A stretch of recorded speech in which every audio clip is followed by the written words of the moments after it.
Bonjour mes amis, je suis le docteur Senaï Aksoy. Je me trouve actuellement dans l'un des coins les plus fascinants d'Istanbul. Aujourd'hui, nous sommes avec vous dans la 4e vidéo de notre mois de sensibilisation à l'endométriose. Cette maladie est comme une fête avec des invités indésirables dans certaines parties de notre usine de production. Aujourd'hui, nous allons interrompre cette fête et dire qu'est-ce qui se passe ici et parler de la vérité sur le sujet. On parle d'endométriose lorsque le tissu qui tapisse l'intérieur de l'utérus dit « je ne me plais pas ici, laissez-moi m'attendre à d'autres endroits » et commence à se balader dans le corps. Bien entendu, cette affection provoque parfois des douleurs et même des problèmes de reproduction. Imaginez une plante qui devrait dans un pot, mais qui a pris racine dans toute la maison. C'est comme ça.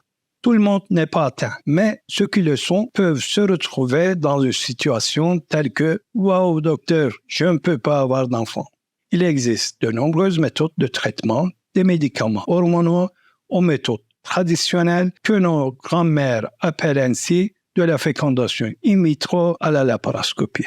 En d'autres termes, c'est comme un cornichon du destin, il y en a de toutes sortes.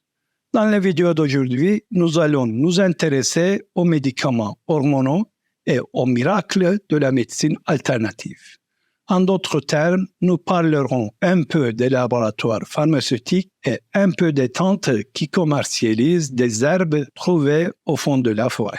Dans notre prochaine vidéo, nous dirons, voyons si ce monstre qu'est l'endométriose peut résister à l'insémination et à la technologie de la FIV, et nous nous concentrons sur ce grand duel. Et bien sûr, dans la dernière vidéo, nous dirons, vous avez dit chirurgie, voilà. Et nous discuterons du rôle de la chirurgie dans ce jeu. Si vous êtes prêts, commençons l'aventure. Est-ce qu'il y a un médecin parmi vous, un de ceux qui savent tout? Non? Je continue alors. Voilà les amis, notre première étape est l'hormonothérapie. En cherchant la réponse à cette question, les scientifiques se sont retroussés les manches et ont dit « voyons voir ». Et malheureusement, les résultats ne sont pas très encourageants. En d'autres termes, ils se sont dit qu'il n'y avait rien à faire. Vous savez, vous vous dites « cette fois-ci, ça va marcher ». Vous faites cette injection ou vous avalez cette pilule, mais quel est le résultat? Malheureusement, ces traitements seuls, c'est-à-dire lorsqu'ils ne sont pas soutenus par un autre traitement, ne sont pas une baguette magique qui vous permettra de tomber enceinte. En d'autres termes, ils sont dans le mode « mince alors ». Les études scientifiques montrent que ces thérapies hormonales ne sont pas du type « j'ai pris une pilule et je m'en suis débarrassé ». Ces médicaments sont insuffisants pour apporter une solution à eux seuls, notamment dans le problème de l'infertilité dû à l'endométriose. En d'autres termes, si on se demande si ces médicaments sont efficaces à eux seuls, la réponse n'est pas très positive. Bien entendu, la question qui se pose est la suivante. Qu'allons-nous faire alors? Ces traitements ne sont peut-être pas de zéro en soi, mais lorsqu'ils sont combinés à d'autres traitements tels que les fécondations in vitro ou l'insémination, ils jouent une sorte de jeu d'équipe, les choses peuvent changer. En d'autres termes, nous pouvons dire que ces médicaments peuvent être sur le terrain, non pas seuls, en tant que joueurs de soutien. Chers amis, abordons maintenant la question de médecine alternative.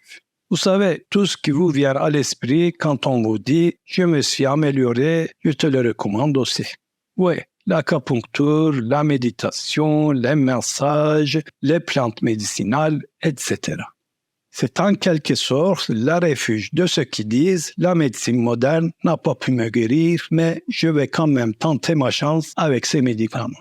C'est-à-dire la médecine non traditionnelle, sont idéales pour ceux qui disent « je veux me sentir bien » ou « je veux ajouter un peu de couleur aux médicaments donnés par mon médecin ». Cependant, il n'existe pas suffisamment de preuves concernant l'endométriose et l'infertilité pour affirmer que ces méthodes sont efficaces. En d'autres termes, nous ne pouvons que dire à ceux qui affirment que cette tisane traite l'infertilité. Eh bien, ma chère, si vous le dites, nous avons besoin de plus de recherches pour savoir si les méthodes alternatives fonctionnent ou non. en particulier dans le cas de l'endométriose et de l'infertilité. En d'autres termes, les scientifiques sont davantage au travail en mode « découvrons la vérité ». Pourtant, certaines personnes disent « j'ai essayé ça, ça a bien marché pour moi ».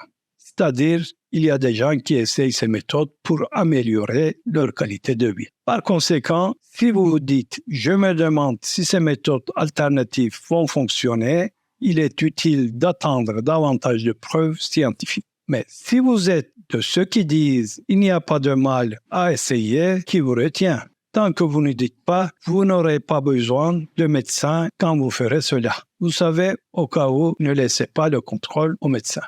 Chers amis, cela signifie qu'aujourd'hui, nous avons terminé la première moitié de la 4e partie d'une série de vidéos sur l'endométriose et l'infertilité. Nous sommes passés de l'aventure hormonale aux rues colorées de la médecine alternative.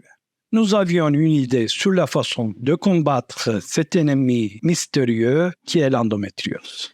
Mon humble conseil est de toujours vous rappeler que vous êtes aux commandes de votre traitement.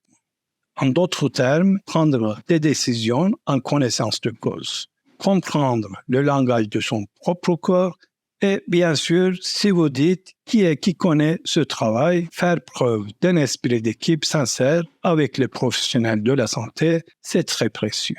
Ainsi, lorsque je dis « c'est pas une blague », je vous en fais dire, en regardant ces vidéos, réfléchissez à la manière dont vous allez tracer un chemin dans votre propre histoire. Comme nous le disons toujours, connaissance, connaissance, connaissance. Mais aussi, vous. En d'autres termes, votre meilleur médecin, c'est vous. Avec bien sûr le soutien de mains compétentes. Alors, je suis heureux d'être avec vous dans cette aventure informative. Souvenez-vous que tout soit à votre goût, restez en bonne santé, restons en bonne santé et bien sûr, je ne peux pas passer sans dire à la prochaine vidéo. Allez, restez en bonne santé.